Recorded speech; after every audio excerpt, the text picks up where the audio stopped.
And for this spot chat, we have a very experienced medical writer, Avishek Paul. And this episode is mainly for the people who want to move into medical writing. Okay, Abhishek, I'll ask you this question. How was it in Claxomit and what made you move to Novartis? So in fact, I thought I would retire from GSK. Would never go back to India and start a government job, the security, because it becomes stagnant. So if a job doesn't give you a push and put you out of the comfort zone and promote you, I think it becomes pretty stagnant life. Risk appetite. Okay, how much are you willing to go outside of your comfort zone and do something new? And that's a differentiator. Their success definitions are different. Mine is different. And somehow academia, I would say, makes us think to be very anti-industry. Oh, you are going to industry. I mean, he didn't have a good paper, so he has to go to industry. What is there in industry that helped you, like you felt good about it? I think I have always wanted to work in an organization which is known to be an innovator company. Let's Conferences, also right? say a bit of financial stability. At least So yeah, better I than like what. it. Yeah, No, of course. of The course. how much your postdoc is being paid is really peanuts. Let's agree to that. At least industry has better financials. My lifelong regret has been to not able to do a PhD. It's not like because my PhD wasn't. I wanted to do a PhD because I wanted to do a PhD. What do you generally look out in a CV or you look out in a person during an interview? And then of course LinkedIn. I really love it because you have all these folks from different companies just there. It's a matter of tapping them or if tapping someone who knows somebody and just trying to have a conversation with them.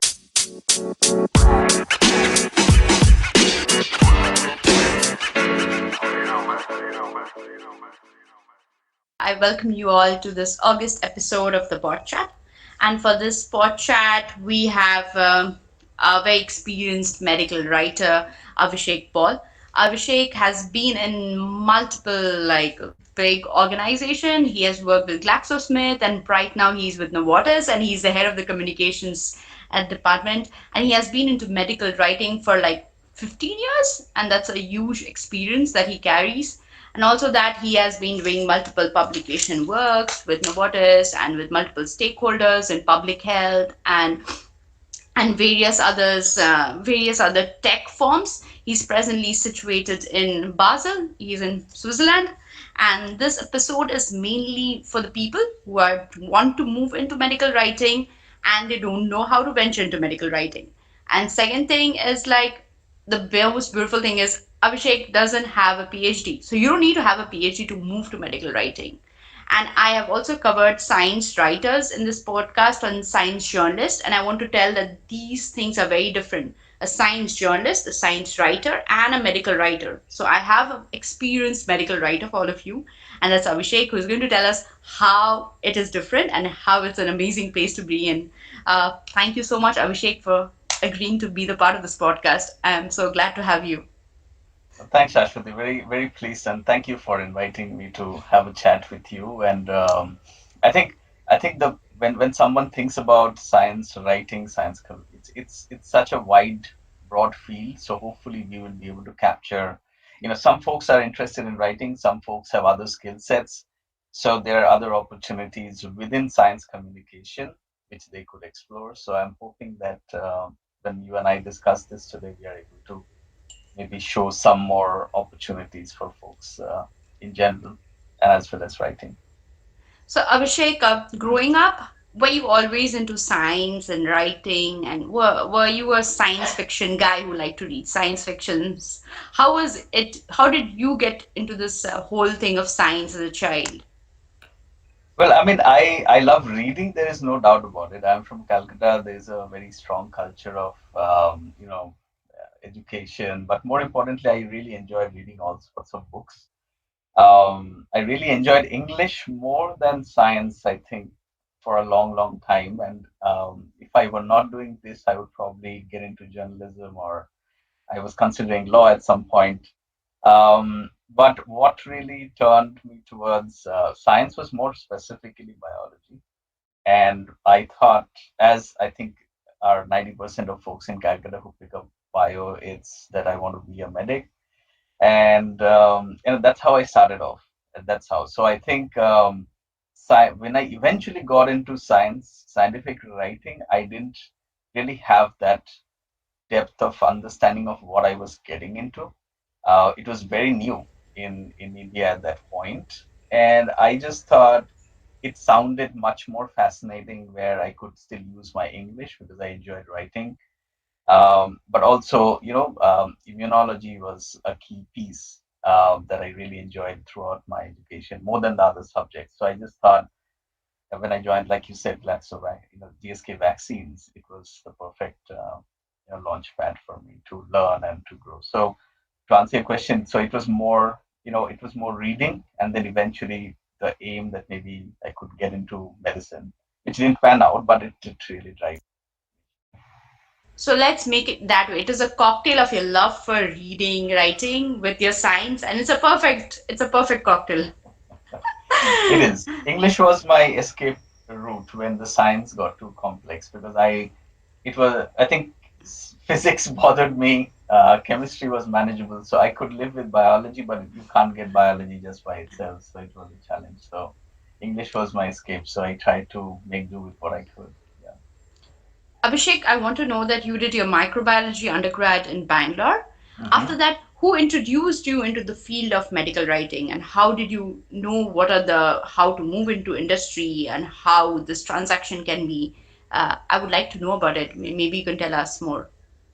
So I was not looking at, no, let's put it that way. So I did my master's from Bangalore as well. But while I was doing my master's, I think that is the point you really need good mentors. I think somehow I feel like that's a gap, because nobody really guided us towards a career path in research. So we had, I think, just a couple of our seniors who eventually either went to Manipal or they went to the Banaras University, and but none of them continued on microbiology. They did their biochemistry, other things. So we kind of there wasn't really immediate guidance on, hey, you could take this entrance or get into research. So for me, it always looked like I had to get into a work situation, and also I had commitments to be honest. So by the time I went into my graduation, I was already on a student loan. um, my, I think I was 18. So my father was diagnosed with oral cancer. So we went through surgery. So for me, I think research would have been a luxury. So my aim was to get my education done as quickly as possible and then get into an earning situation. So eventually, when I did enroll for my master's, I had an option to also go to Tata Memorial Hospital to do, they have a master's by research kind of a setup. They had just started it, and it's just that by then I had enrolled in Bangalore, and there was no way I could go. So that was, I think, again a regret. But I think that's how I started looking at pharma companies to see what kind of roles exist, what kind of opportunities exist. But I still didn't really know how I would fit in. I was still looking at microbiology as the main anchor to get in. And during my holidays, I would always, although it wasn't mandatory, I would do my projects at the hospitals and the labs just to get a sense of the real world, how it feels, etc. And it made me feel like I wouldn't be well suited for a lab per se because it was just diagnostics and I wasn't really getting the kick out of it. It was just kids and you do the tests. Of course, it was live samples, so you sometimes got excited with a TB case coming in or an HIV, but that was it. So when I started looking, I was looking at companies in Bangalore, and it's just by chance that we came across GSK, and we didn't even know scientific writing. We didn't know what clinical research was, what data management was, and then when they said they have a few vacancies, I just decided that had the option either to go for data management or the option to go for publication writing. And they already had a regulatory writing team in place, which is the team which is involved in regulatory filing of drugs. And I just felt like publication writing gives me more freedom and it gives a little bit of creative kick. So I decided, let's go for it. And that's how I started. And I think it's totally up to them that they figured out that I could do something like that. I was a like a brand new, like totally inexperienced person coming out of the university, and they decided that they're going to hire and train me. So that's how I got in. I would say a lot of thing happens in serendipity. So maybe that's just a serendipity. Possibly. Uh, Abhishek, like I would like to know that you have this degree called CMPP, Hmm. and a lot of people don't know what is CMPP and how to enroll or how to give the examination or prepare. Can you kindly just like elaborate for all our audience a little bit? Yeah, I think I get that question quite a bit. CMPP is offered by the International Society for Medical Publication Professionals. We call it ISMAP. ISMAP is the top society for peer folks in scientific communications. So not just writers, but essentially the role that I'm doing currently, which is scientific communication strategy. So essentially communicating science from our clinical trials, communicating data from our clinical trials, working with writers and the medics who are involved in the research to communicate to the external world through, say, journal publications, conferences, or through scientific events, those kind of things. And so this society is for anybody who's involved to relate remotely to publications and associated activities. And this certification is also, say it's certified medical publication professionals. So essentially, this indicates that we totally are experts in firstly publication ethics. So we understand, authorship. We understand how journal selection happens. We understand what's the right approach to sharing data, right approach to interpreting data, balancing what is the extent of extrapolation of data. So this indicates that there is a mastery on those topics. So if somebody who's just starting off in their career in scientific writing, there is a minimum requirement also from the CMPP side that you need to have a couple of years of experience when you start. But I would say maybe it's good to take a little bit longer, because once you start working, you get the experience, you find yourself in situations where you need to know how things work and what is the right approach to doing things. That is when one is able to implement what their learnings are. Otherwise a certification stays a rote thing, right? So, and it's tough because once you or and sometimes it's frustrating if you know some things and your job doesn't allow you opportunities to implement something like that. So then again, it's a frustration.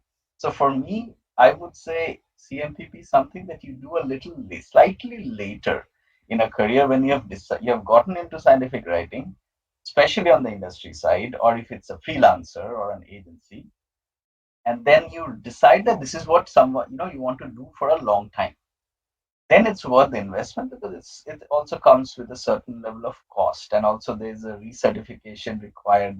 Now they have made it back to 5 years, otherwise it used to be 3 years. So that's what it is. Writing certifications exist from other organizations also, the European Medical Writers Association or the American Medical Writers Association, but those are like longer, more expensive, but those are hardcore writing stuff. So they give you all sorts of tips on writing. They have workshops. They have statistical, workshops, everything. So before someone goes for a certification, I would say think through what your goals are and what you want to know, and then pick the one. All of these are quite expensive. Abhishek, I would like to know one thing is that suppose a person is in PhD and wants to move into science writing or in his master's wants to move in science writing. How would you say what is the best place to start and how to start so that if you with the target of joining an industry, if you want to move to writing, what is the best place to start and how to build up your CV or build up your thing that the people likes the CV when you apply? No, absolutely. I think it's a great question. And what I've seen with certain folks is these days I've had folks approach me after their bachelor's, and which I find fascinating because I didn't know what I would be doing when I finished my bachelor's. So they already know they want to look into science communication. They will know what they want to approach, and what I suggest to them, or even for those in masters, is to try and get involved in such activities as early as possible, not towards the end. And I see there are a lot more opportunities. India, in terms of science communications, it's so much more active nowadays, right? Last few years. And my request is just look out. There are opportunities. I mean, of course, people might try to get free work done, etc. But there are also oftentimes I see, internships, paid internships. There are positions on rotations. Some of the pharma organizations, they do summer programs as well for a few months, 3 to 6 months. So just to keep an eye out for those. And even within the university, I was mentioning this to somebody that in order to also have a well-rounded CV, even within the universities, I know these days some of them do science writing workshops. They have curriculum. Some of them have exchange programs with other universities. So to kind of be involved in those, even if it's a newsletter, even if it's a periodical, still something that show gives you a true practical flavor of how what it feels, because writing is not just writing, correct? It's about reading, it's about assimilating information, identifying what you cannot or don't want to include, working in a team, working with collaborators. So it's a lot more. So writer, we say, wear some multiple hats, starting from project manager to stakeholder manager to every single thing, budget, finance. So as much of hands-on experience, even in small scale, is actually helpful, rather than saying I like to write. Or so if there are, I know there are some portals like Tree, or there are a few others where folks can register as freelancers. And even if there are projects such as those, you at least have some body of work to showcase. And of course, the papers that one does during their research definitely count. Definitely count. And this is a very, so you think people, and I would also like to know, like, technically speaking, you are a medical writer, but Mhm. there's a very fine line difference between writing science and doing medical writing, if I'm Correct, not mistaken. correct, correct. Science And writing and scientific writing, or science communication and scientific communication, especially so industry and otherwise. Yes, So, I mean, if I put science communication as a broader thing, science writing, which is for the public outreach, that's science correct, writing, correct. and medical writing are have a thin line. Maybe you would like to tell us, because people generally try to put it everything overlapping each other, and I think there's a specific skill set that you need as a medical writer and a specific skill set you need for scientific writing. So I think you're the best person who will tell us what is the difference between these two. So those two definitely are different. You're absolutely right. Again, within medical writing, there are multiple branches as well. So when you talk about science writing, there's an element of independent writing and public outreach. So, um, for example, if it's a medical writer who's involved in is on the industry side, he or she is writing, say, publications. So they're working with those physicians, they're working with the experts within their team, their company, and they're working on a strategy to communicate, whether it's a paper, whether it's the abstract post or whatever. At science writers have that flexibility. For example, they would ideally be in a non-industry setup. Their remit is much wider. So essentially, the public outreach component is much stronger in a science writing position than it is for a medical writing position. I think it's a good way to say that there is a thin line, or the line is getting thinner, because now on the industry side, we have realized that it's not enough to just communicate to peer scientists or physicians. The lay audience also need to know about these, Yeah, yeah. and that brings up a different style of writing. So within the medical writing space on the industry side, you also have, like I mentioned just a few minutes ago, regulatory writers who essentially create these submission documents which go to the regulators or approvers of drugs, FDA, EMA, or Indian drug regulatory authorities. And then we have the publication piece, which it's quite obvious. There's a medical education side of things also, which is content development for medical events, symposia, ad board, etc. Um, these days, there are writers who work for digital media. So it could be social media, it could be podcast scripts, it could be any other aspects which have a digital component to it. So and then you have others who write in plain language. So sometimes the same writers could do a lot of these different things, but slowly there's a specialization emerging. So this what they say is, if a person has written a paper, then he or she is too close to the science to then talk about it or explain it in simple language that Simpler others can language. understand, right? So the audiences are very different in each of these cases, and depending on that, the skill sets will vary. So now we have writers who may not have a science degree, may not. They often do, but they may not even have. I've especially seen this in the UK and Europe, where they have the social scientists, or not scientists, social folks with MAs or BAs, who are essentially doing the summaries. So they're asking the questions which a general audience, which with a non-scientific background would ask. So that's again an emerging field of writing. So there are these different components within medical writing, and again, all of these, only I would say the plain language piece is probably slightly closer to the science writing part of it. Science writing, I think, is it again needs a different skill set because you're working in a very unstructured setup. Right. If you're working in the university, if you're working in a place like the chief scientific officer's office, and you're trying to identify what are, so then you're essentially close to the science, but you're communicating multiple topics. You're covering a public outreach kind of an approach. So that skill set again is very different.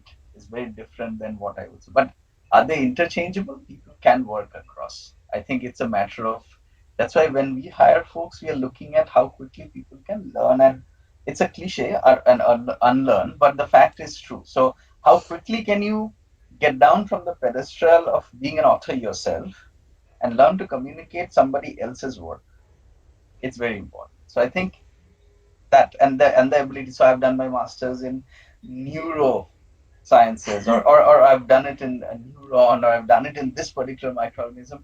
To move away from that, to say I have gained skill set across different things. Managing my whole project for 5 6 years is not a big joke.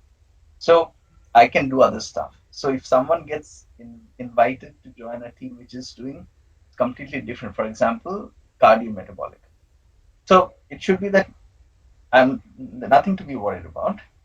I can deal with it. It's only about science. It's about picking it up and then using my same skill set to communicate it. Yeah. Because I've worked in vaccines, I've worked in respiratory, I worked in breast cancer, and now I work in cell and gene, Yeah. which is Yeah. hematology. Right? We're very different. And so I'm not saying it's not intimidating. It is sometimes.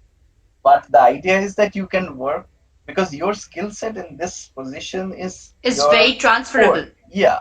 And it's Yeah. very core, right? The same Yeah. principles would apply. What you're doing is you're changing the topping of science in the work that you're doing. So But you do, Abhishek, I would like to ask you, hmm, though you write in wide plethora, I have seen you writing in respiratory, and I've also seen you write now doing on CRT and your works which are coming out in hmm, CRT. But I also think that the structure of language, like a person, I'm a person who reads a lot. I like I would like to and I read a lot. The structuring and hammering of sentences with all these profiles are different. right. Like for a science writer, how I would structure a sentence compared to a medical writer, how I would structure a sentence is different. And And mhm, it's a matter of practice, and I think it's also a matter of reading and learning with the time. correct. And see, the structuring would depend on prior, there are many aspects, but two main things is what's your target audience. So if your target audience, and accordingly, in a way, what journal or what congress Go you're on, yeah. targeting. Right? If you're among experts, obviously we will not talk about the basics. We go directly to the point.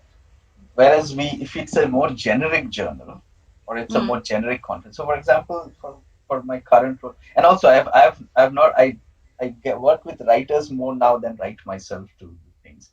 But for example, if we take our CAR-T public abstracts to say a specific CAR-T conference, We don't really have to remind them what it is, how it is manufactured, what have we done before. No. But if you go to a hematology conference where you have hemongs and others, then it's good to have that slight recall to remind them of what things are, what has happened in the past. So that really that definitely defines how you write it. The basics of writing again, and the reason why the science writing could differ from medical writing, the basic element is the target audiences are very different, right? So and also the medium, which medium are you trying to communicate through? So those basic tenets of communication will still apply across all the writing roles that one does. It's more about fine tuning based on the audience and what works at that time. I think as a person who has been in a bench science for some time, I think what we read technically read more scientific papers, then still we balance reading the fictional and non-fictional books or something like that. So reading as a person who comes from a science background or a PhD postdoc, the years of reading paper as a 10, it is their like I think I can say muscle memory. Yeah, brain memory. They tend to write thing in that fashion. That's why I think so the company and medical writers are looking for people who would come from a fresh aspect and not bring that writing along with them. It works both ways. It works both ways. Okay, So when I joined, for example, I didn't know really how to read a paper that well critically. Critical review of literature, right? So that's a core component that comes naturally to bench scientists, But for but me, when I went in, I remember one of our it was the program best thing. That's heads. why you succeeded.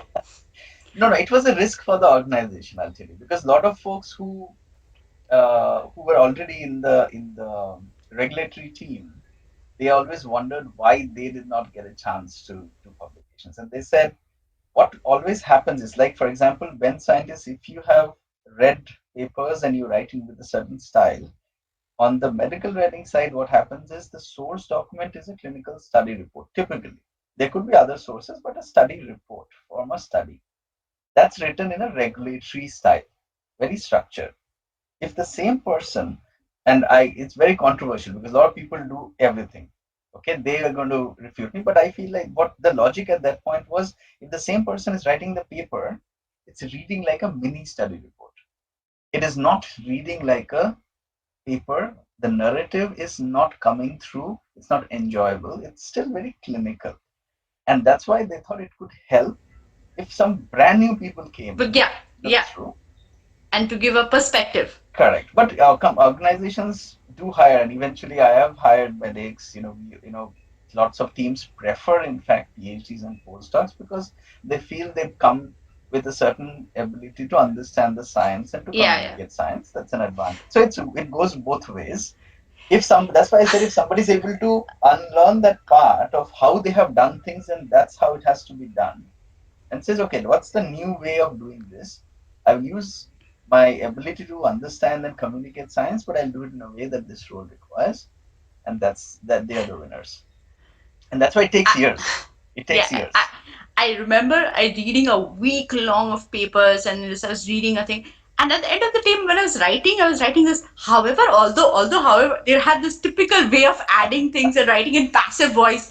I was like, no, I go Correct. to Correct. Correct. Correct. it has a structure of like people who have read, they know that there's a structure, fine structure of writing. Okay, Abhishek, I'll ask you this question. How was it in Glaxomith and what made you move to Novartis? So in fact, I thought I would retire from DSK. I kind of enjoyed because a lot of things, most of the things that I learned, and it was a small unit at that point, and it evolved at some great times. And then I think it was close to 6 years, and all throughout, I have had offers to move, and I just felt that they were not interesting enough to pull me away. Finally, the one that made me move was that they are setting up their oncology team, and they wanted me to join that. And that's why because I've always personally wanted to work in oncology because of my father's thing. So when they said this is in oncology, that kind of made me move.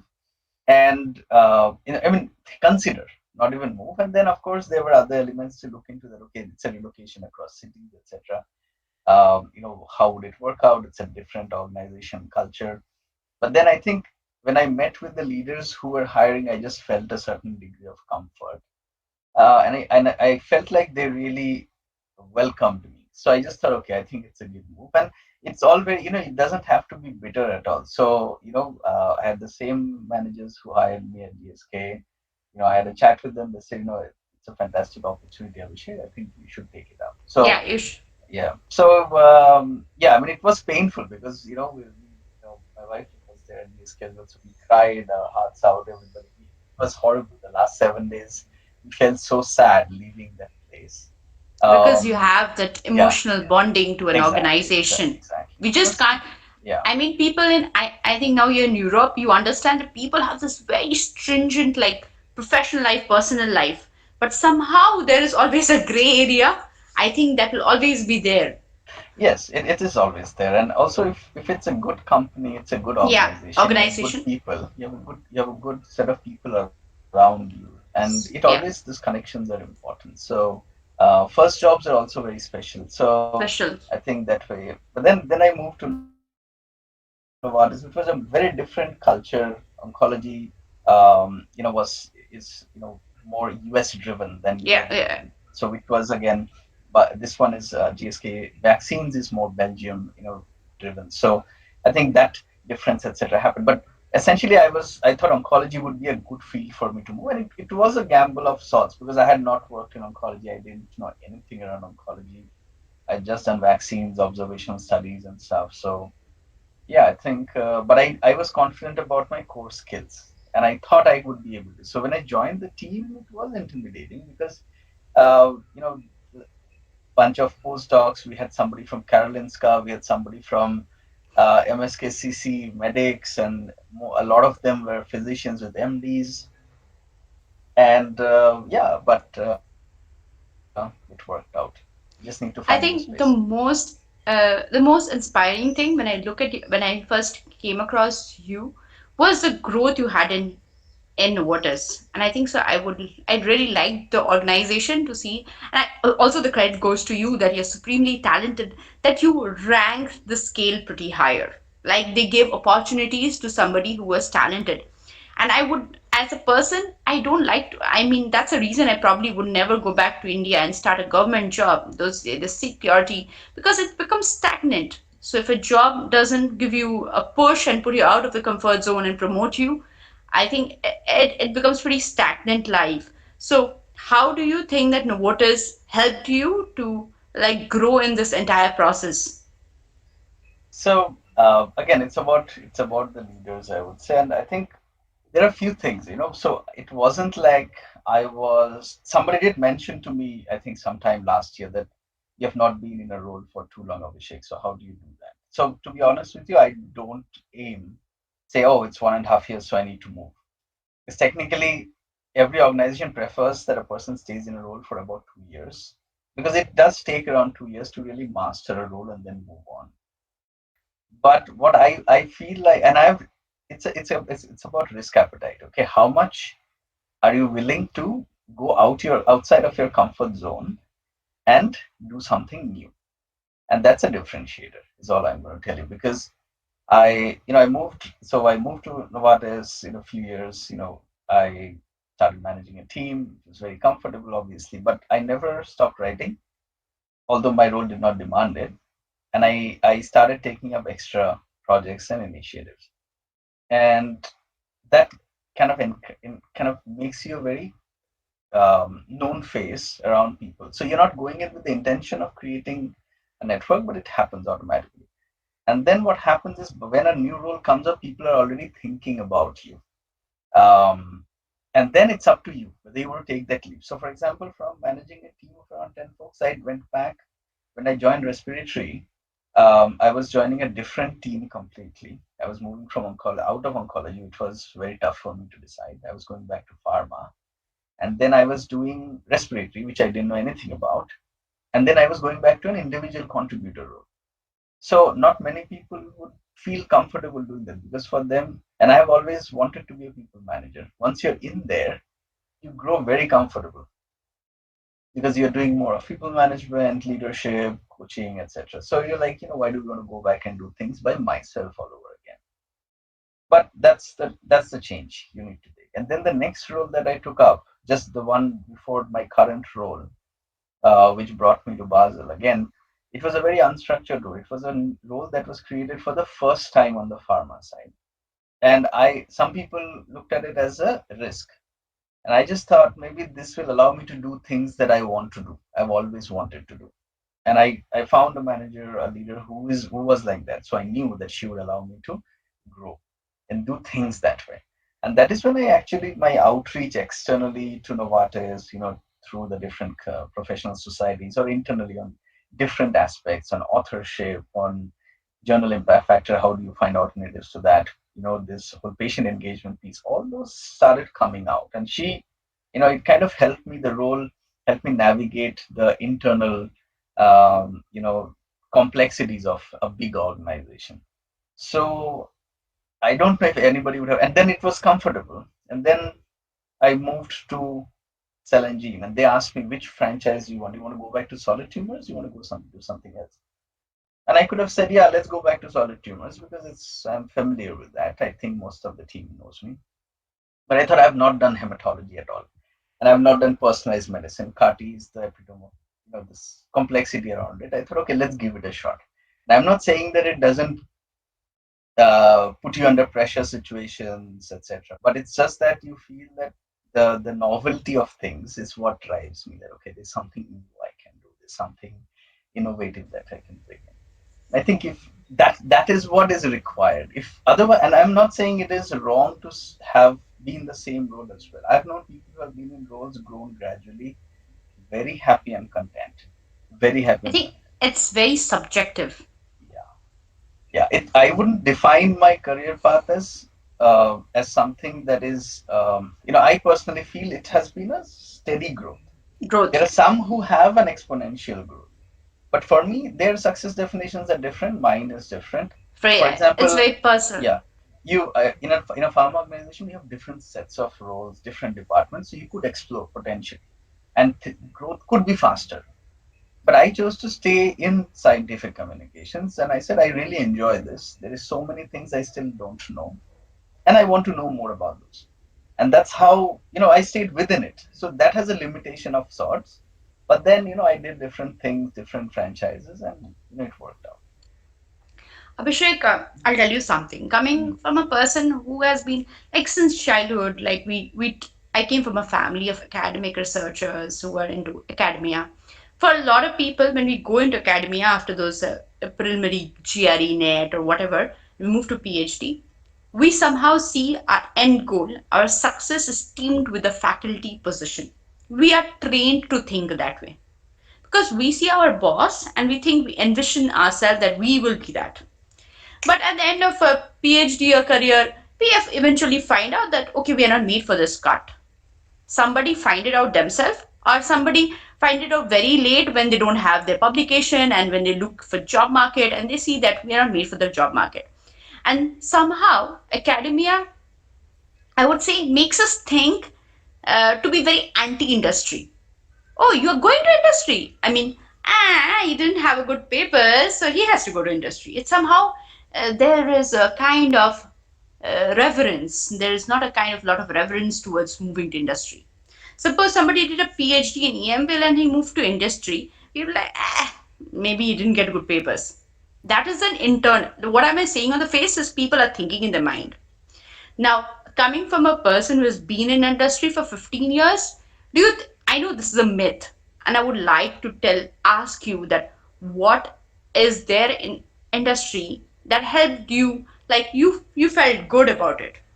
And why do you think people should not consider industry as an alternative option if their faculty, like if the faculty track line is not working and choosing as an alternative career, but as a career, as just as another option? I think I've made clear to you. no, no, it's a common, and that is one of the reasons that I've been speaking to as many folks as possible who are either in academia or who are in a bridge. So, for example, Uh, I'll just hmm, make a small. I hmm. mean, I've seen people and I've also interacted with people. They're in their first seventh year of postdoc, and by now they know they've exhausted all their options. Okay, now they want to move into industry. But why would a hiring manager take you over a fresh master student? You are considering him or the company as an alternative option, but industry is not an alternative option. By that way, a person lowers his own chances of moving into industry. I personally think a hiring manager would look out at a fresh person for that role only. So, how do you think about it being you have been hiring people and you are also into the industry for a long time? I think things are slightly better, but it's not. I think it's industry is still considered as the dark side. So you cross over and you're lost to academia. It's a brain drain of sorts. Um, but and I'll come to that piece. But it also depends on which organization you're joining, what kind of team you're joining, what kind of role you're joining. So sometimes folks haven't been as lucky, or they haven't probably had good experiences, because there are good and bad to all cases. In my case, I think I have always wanted to work in an organization which is known to be an innovator company, not simply you know release products in the market which may not have value, but they're probably tackling something serious. I've always wanted to work in a company which is looking into the third, like, it's not good to say third, a developing part of the world, and they are doing something to provide larger access to medicines for those. And GSK and Novartis both do that majorly. We have separate units in both organizations which look into global health and which look into malaria programs, TB, polio, and every single thing. And that was also again, and at Novartis now we have also for sickle cell disease, Chagas, everything. So rare diseases included. So for me, that definitely is a motivation. And when I got to work on, for example, when you're on a product which is on a launch path. So at GSK, when I was working, I worked on on flu, on the influenza program. At that time, we had seasonal, and then at that time, the pandemic was H5N1 first, and then H1N1. So I worked on all those papers. I also worked on the switch in seasonal influenza from trivalent to quadrivalent to increase the range of immunity, etc. So that kind of, and when you for me, the motivation is I get to talk directly to the scientists, to the physicians. Even now, when we are starting off with a paper, a lot of people feel industry ghost writes papers, but that's not what we do. At least I can say that's not what I or the team does. So we have those calls with the physicians, we have discussions, debates. They ask to see more data, more analysis, and we do all of that to come up with a story. And I think that's what makes me feel that I'm doing the right thing. And then CMPP on top of that tells us what is that right thing. And when I and which gives me that ability to stand up and say that this is how it should be done, this is how it will be done, and then people will say yes, fine, that's how it needs to be done. Nobody will come and pressurize to say, no, you need to have this message in. So I think that's what has been my experience throughout. There, of course, are instances where things have been, tremendously pressurizing, etc. But that's when you're able to stand up. That's when your character shows up. You're able to stand and say, no, this is not going to happen. So it gives you that exposure. And I think life skills, I mean, different personalities, GSK, Novartis, multicultural organizations, different time zones. It really gives you that exposure, which otherwise it's hard to get in other roles or in other profiles. Traveling to Let's conferences, also right? say a bit of financial stability. At least Yeah, yeah, better I than like what. it. Yeah, Yeah, of course. of The course. how much your postdoc is being paid is really peanuts. Let's agree to that. At least industry has better financials. It is. Yeah. That is true. And I always say that when somebody says, why don't you start something of your own? My point is, I feel more comfortable in doing Hmm. things that I do, provided that I have that safety net every Yeah. month. And one And day when I, also, Mhm, I just sorry to interrupt. And mhm, also the thing that It is not those short-term contract. You know, your postdoc is short-term contract. In 6 months you don't know, you have a wife or maybe you have a children and you have responsibility at home. Like you said in the first thing, research is still a luxury. If you have a parent, ailing parents, and you still have 4 month contract, or you have a wife, kid, you cannot do that. Correct. And we need Correct. to understand that we work the best when our mind is at rest. No, I'm here worrying as my if my resident permit will increase or not, if my contract will increase or not. How can I do pipette? I cannot do pipetting and I cannot do experiments well. So yeah, that's Fully, fully agree. I'm making a point to speak to a lot of such folks. So my aim is that even at an individual capacity, I try to answer everybody's pings, everybody's emails. If somebody wants to talk, I try to first give them the information. If they still feel like they want to talk, then I make it a point to talk. But you're right. I think on the academia side, though, I have to say I have come in touch with a few folks who are really really good, and they are bringing in a fresh perspective. So Mohit is there. I see Mohit Jolly, who is, I just absolutely, he brings in absolutely something different. um I think there are a few folks at the I think different so. He has ICERs. Gooby Labs. Okay. Yeah, he Okay. has a Gooby And Lab. Yeah, he he's will doing really eventually brilliant. And he makes continuous efforts to go and make his work outreach. That is very great about Mohit. I think so. Correct, correct. And there are a few more. I mean, but I have been in touch with him for quite a while. I think Dr. Karishma is there. I mean, I see a lot of them. I interact with a lot of them, and I just feel like they are trying to do things not to show off, but just to do things because they want to bring a change. A lot of folks are returning to India to open their own labs. They have a very fresh outlook. The previous mentality of I have suffered, so I'll make others suffer, that's going away. They're like, okay, I have suffered, so I don't want others to suffer. I'll be different. Fresh PIs, when they post stuff on Twitter, I'm so amazed. And sometimes and to be honest with you, my lifelong regret has been to not able to do a PhD. It's not like, because my PhD wasn't, I wanted to do a PhD because I wanted to do a PhD, not because it would. So I did register. I don't know if you realize. No, probably not. So I did, while I was at GSK, I registered. I sat through the entrance of the National Law School, Bangalore, Yeah, yeah, and yeah. I went through all of that. I completed my research methodology and the course curriculum, and I struggled for 3 years to actually finish something that I really wanted to do, and I just couldn't because there was just so much of legal angle to it, and I couldn't. So my aim is still, I still want to, and I will do it eventually, is my point. You are in Europe and people pick up your things at very late in life. I've seen old people's doing things and it's Correct. yeah, you've been in science for a long time. I mean, I was about to ask you that do you have regret? Do you feel bad about it? Well, I mean, like I said, that at that point I didn't have a choice. I just Yeah. felt that I didn't have a choice. Could I have still dropped out from Bangalore University and gone to Tata Memorial?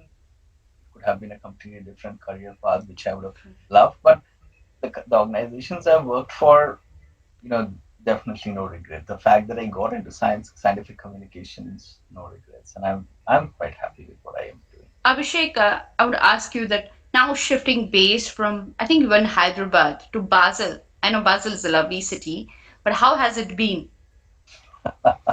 Well, I mean, it culturally it's very different, Yeah. right? I mean, settling down. I mean, they're very methodical. Swiss folks are very methodical, by the book, Very rules and thorough, regulation. Yes, so sense of time.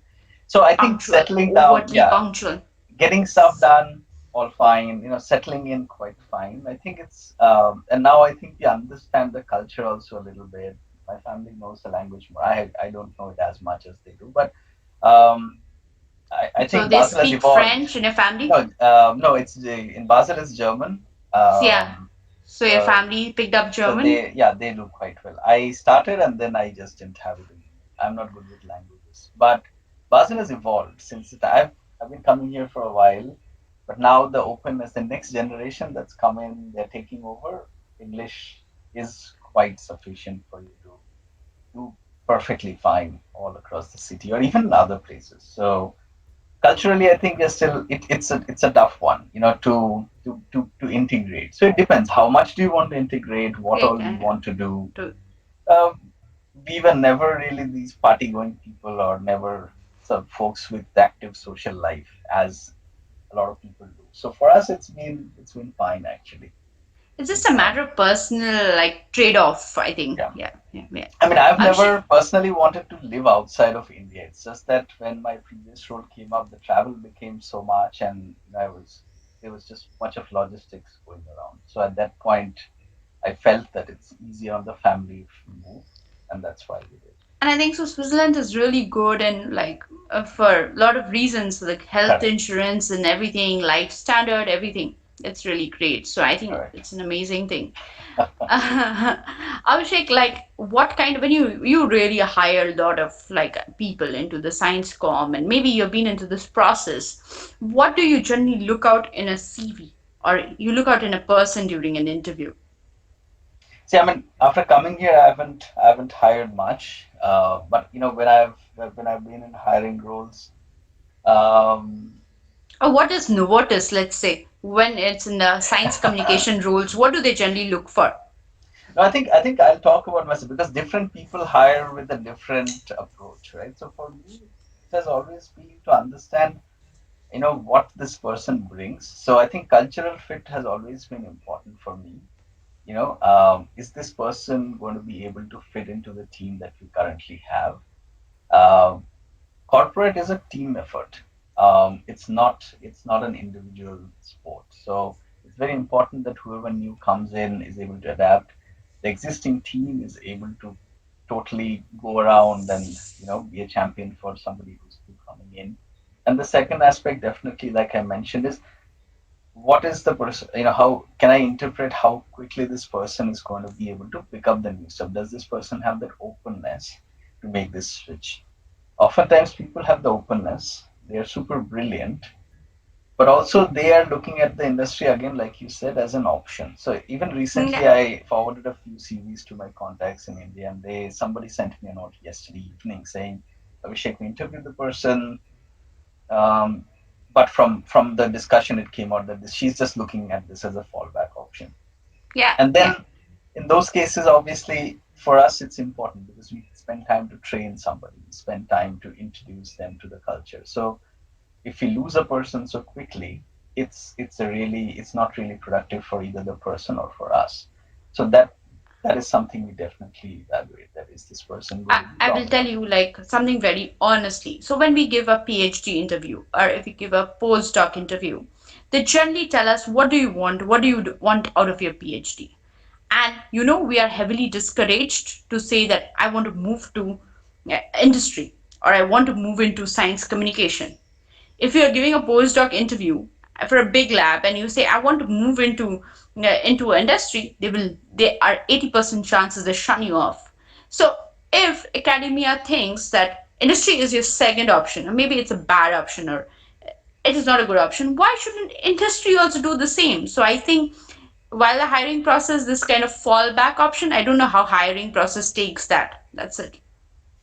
No, I think it's so. Like I said, I think we are. I think, in some cases, I have the team would, and then there's a proper calibration that goes on, and then it's a whoever interviews, we come together. It's like a proper structured approach. It's not the whims and fancies of individual people that decisions are made. And that's also about the evaluation process on performance. That's what I quite like, that it's not that you are not friends with your boss so you don't get what you need.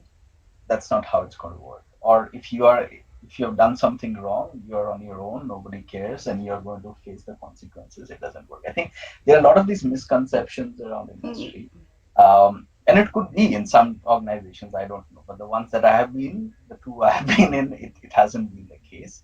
But like you said, so if someone is interested in a career in the industry, and if they say, I'm going to think about being here for a while, I want to really see how things go, I want to really get a feel of this.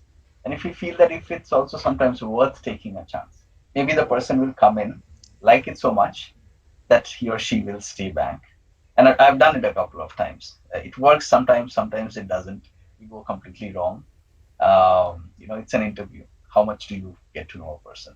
So sometimes you just need to go with your gut feelings. I think so people management is a difficult job altogether.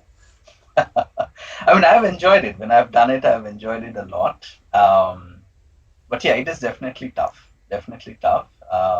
Also, to move away from thinking about yourself to think about the team first. I think Team, that's a yeah. transition that takes time, and to move away from micromanaging, it takes time. Yeah. Uh, Abhishek, as I plan to wrap up this, I think so. I'm off with my 1 hour. I would like to ask you the final thing. Like, I would like all my probably my audiences have also asked these questions. So I want to ask you that what do you think is necessary or how to build up your career if you're applying to this kind of roles of medical communication or medical writing in industry?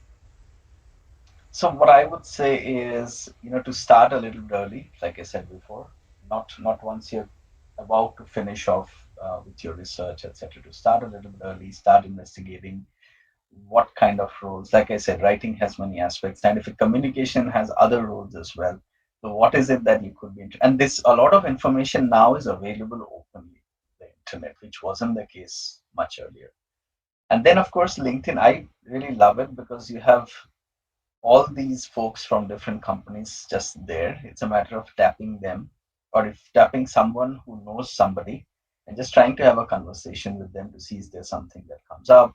What kind of roles are there, specifics that they're looking for, or I have come across a role, do you want to give me a referral just for me to kind of get the interview, those kind of things. Like I said, it's important to get, and it's good to have your own publications. It's good to have your own writing experience if that's what someone's looking for a role in the industry.